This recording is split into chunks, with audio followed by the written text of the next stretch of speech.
Hi, I'm Alexandra Fadel, and this is Invisible from Women on the Verge of a Nervous Breakdown.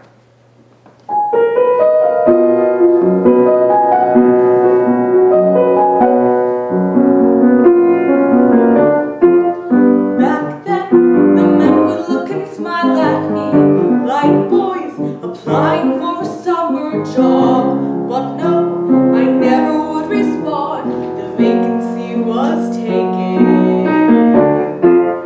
Back home, my love would whisper in my ear those words, a shelter for a troubled soul. That voice, like sunshine when you're cold, like water when you're thirsty. But then one morning he was gone. A day went by and he was gone. A month went by and I would stand by the window holding the baby, shaking with fear. And one day I heard it as clear as the sun, a voice in my ear. That's when I realized it. He was invisible, like a magic trick, like a miracle. I don't know how he did it. He was gone, but he still was there. But totally invisible. But don't get me wrong, he was tangible, but invisible, like gravity or the air.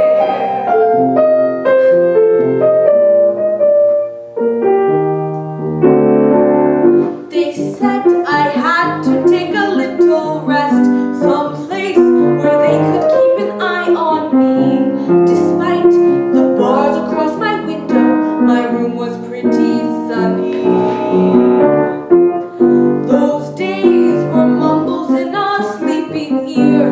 The hallways always smelled like chicken soup. Most of the doctors were polite, the nuns were nice and nunny. You eat your lunch, a year is gone. You go to bed, 10 years are gone. Then you wake up and wonder, where is it hiding? Where did it go? I don't understand. The life I had wanted, the life I was promised, the life I had planned. That's when I realized it. It was invisible, a magic trick, like a miracle, because somebody misplaced it, so it had to be somewhere. Just out of reach, just out of sight, there's a couple dancing to candlelight. No gravity, a spinning in the air.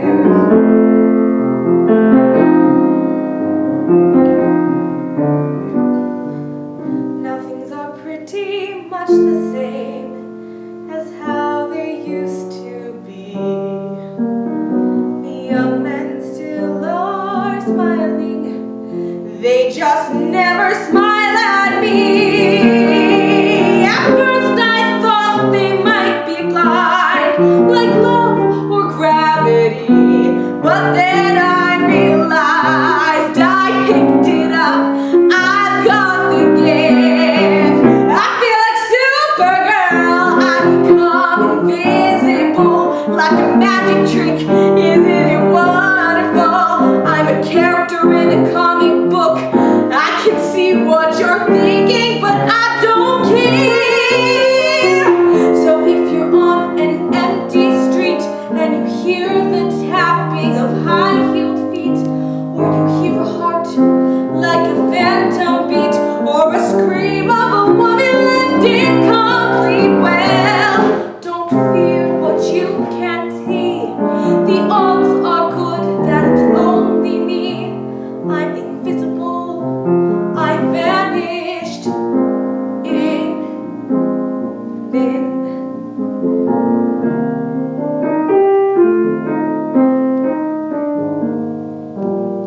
Ta-da!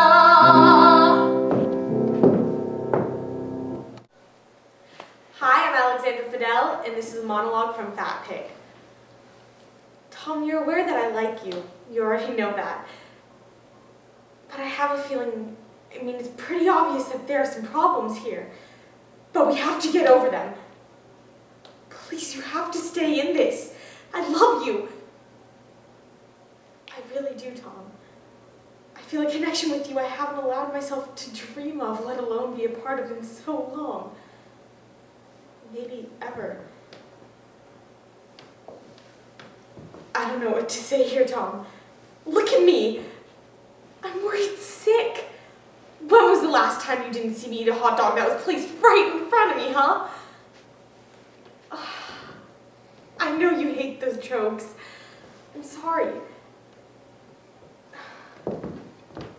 Just one more thing. Just this. And I haven't said this to anyone. Not anyone else in the world, ever. Not my parents or... no one. I would change for you. I would do something radical to myself if you wanted me to. I would get stapled or get surgery. Or whatever. Because I don't want this to end. I'm willing to do this because of what you mean to me. I just wanted you to know that.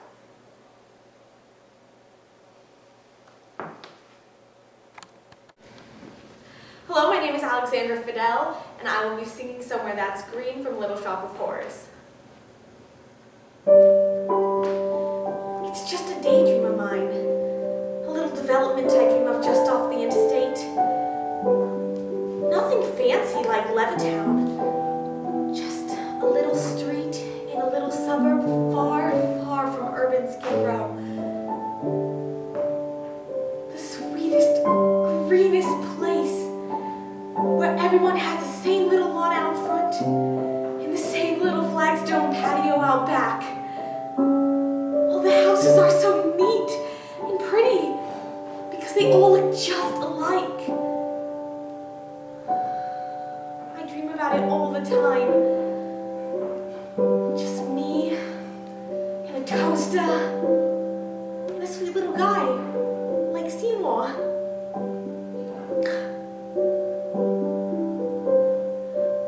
Matchbox of a road, a fence of real chain link, a grill out on a patio, disposal in the sink, a washer and a dryer, and an ironing machine, in the tract house that we share. Some